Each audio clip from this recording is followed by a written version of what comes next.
Minister in reply.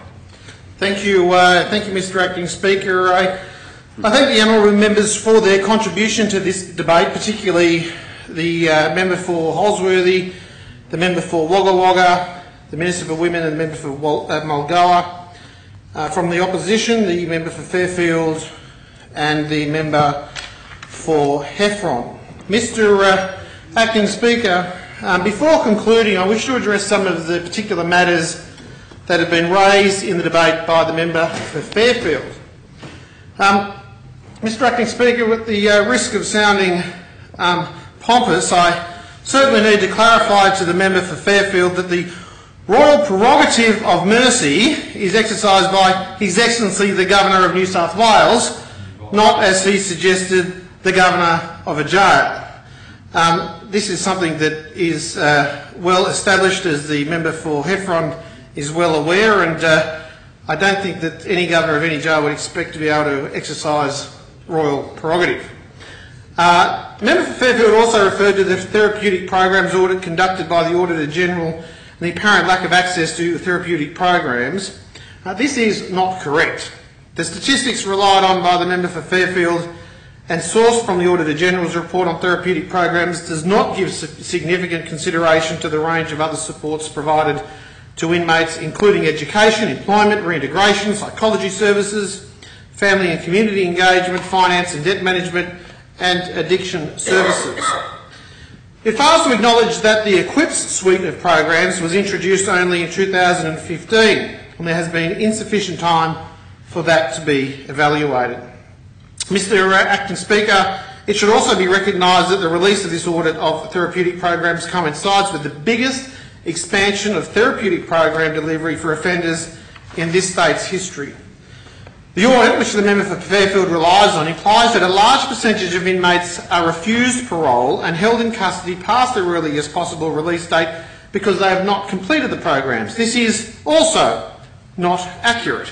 In 2015-16, 1,194 inmates were released from custody on parole by the State Parole Authority, and of these, nearly 70% had an identified need, of which 74% had participated in a relevant program and 68% completed the relevant program. The member for Heffron also raised concerns about the necessary investment in community corrections to be able to appropriately manage parolees. Mr. Acting Speaker, I've said in this place before, I've said repeatedly, that this government has delivered an investment of $237 million towards reducing reoffending. This is a record amount. Corrective Services is hiring an additional 345 psychologists, community corrections officers and other skilled staff to support the reform. 10 high-intensity program units will deliver rehabilitation programs to about 1,200 prisoners, serving short sentences of 6 months or less. These prisoners do not currently participate in programs to address their behaviour. There is also funding to improve exit planning and reintegration support, such as housing and employment for offenders leaving prison on parole, and improved custodial case management services. A new custodial case management model will introduce specialist case managers who deal one-on-one with offenders to ensure the right programs and services are provided. This model will ensure continuous, consistent case plans for offenders, whether they are under community corrections supervision or in custody, so they can be continually targeted for the intervention and programs they need most when they need it most. The member for Heffron stated that all corrective services programs require offenders to admit their guilt in order to participate. Corrective Services is rolling out programs that do not require an admission of guilt. For example, the Sex Offenders Denials Program is run for sex offenders who categorically deny their guilt. Mr. Acting Speaker, the amendments that we proposed will introduce a test that requires the State Parole Authority to be satisfied that the release on parole is in the interest of community safety. This is more specific than the current public interest test. It will establish a reintegrated home detention scheme as an option for transition between custody and parole for eligible and suitable offenders, make supervision a standard parole condition, empower community corrections and the State Parole Authority to impose graduated sanctions proportionate to the breaches an offender who has breached their parole orders.